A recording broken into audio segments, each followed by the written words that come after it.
Olá, sejam bem-vindos a mais uma aula do conteúdo de Geografia do 7º ano.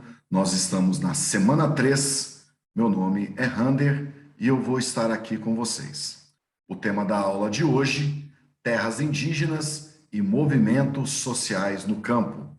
Caro estudante, nesta semana você identificará os conflitos gerados pela posse de terra no Brasil, bem como o uso de insumos e agrotóxicos podem trazer danos ao meio ambiente e à saúde. A exclusão dos indígenas na distribuição de terras no Brasil tem sido uma realidade. Muitas comunidades, em especial no Centro-Oeste, disputam com grandes empresários rurais terras que são suas por direito. Essa questão envolve conflitos armados que ocasionam a morte de muitos indígenas devido à resistência de latifundiários à demarcação das terras indígenas. De um lado, há grupos indígenas acuados pela expansão dos latifúndios e do agronegócio.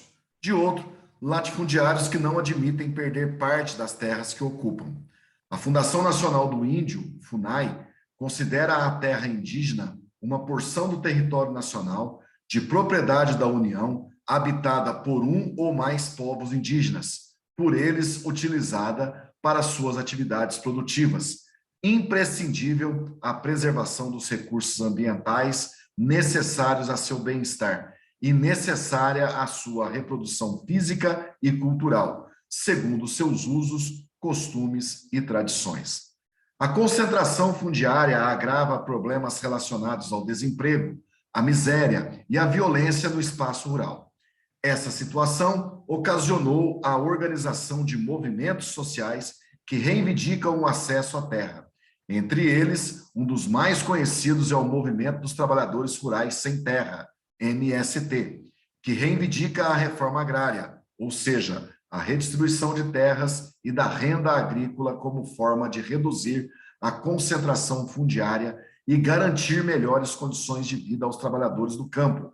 Ao longo do processo de ocupação territorial, a instalação de latifúndios também foi responsável pela remoção de muitos grupos indígenas de suas terras, o que deu origem à organização de movimentos que reivindicam a delimitação das terras indígenas e o respeito à cultura desses povos.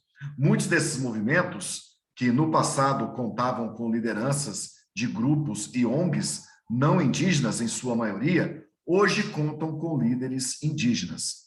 As atividades agropecuárias desenvolvidas com técnicas modernas têm resultado em danos ao meio ambiente.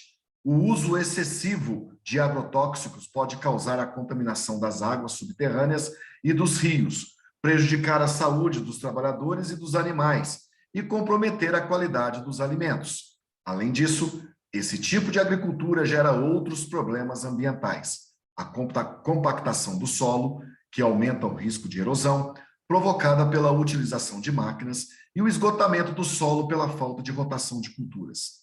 Reduzir o desmatamento e o uso de insumos químicos nas plantações, utilizar a água de forma responsável e valorizar a agricultura familiar e orgânica são medidas que respeitam os recursos naturais e tornam possível a prática da agricultura sustentável.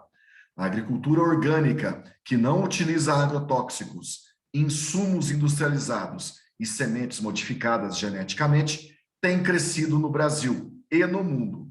Porém, os alimentos orgânicos ainda não são acessíveis à maioria da população devido aos preços, em geral, mais elevados se comparados aos do agrotóxico.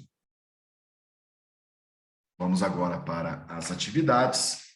Observe a imagem a seguir. A partir da imagem, explique por que a reforma agrária é essencial. A reforma agrária favorece a produção de alimentos, o combate à fome e à miséria, a diversificação do comércio rural, a geração de emprego e renda. Número 2, vamos direto para a pergunta.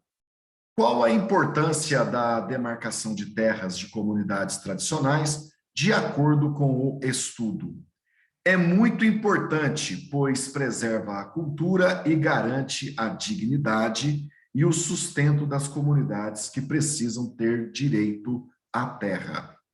Letra B. Quais problemas as comunidades tradicionais, como os índios, enfrentam nas terras que ocupam? Risco de invasões de madeireiros, fazendeiros, garimpeiros, riscos de doenças, falta de alimentos e ajuda dos governos.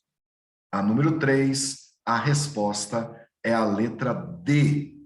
Número 3, resposta, letra D. E a número 4, todas as alternativas são verdadeiras. Muito obrigado a todos pela participação e até o nosso próximo material.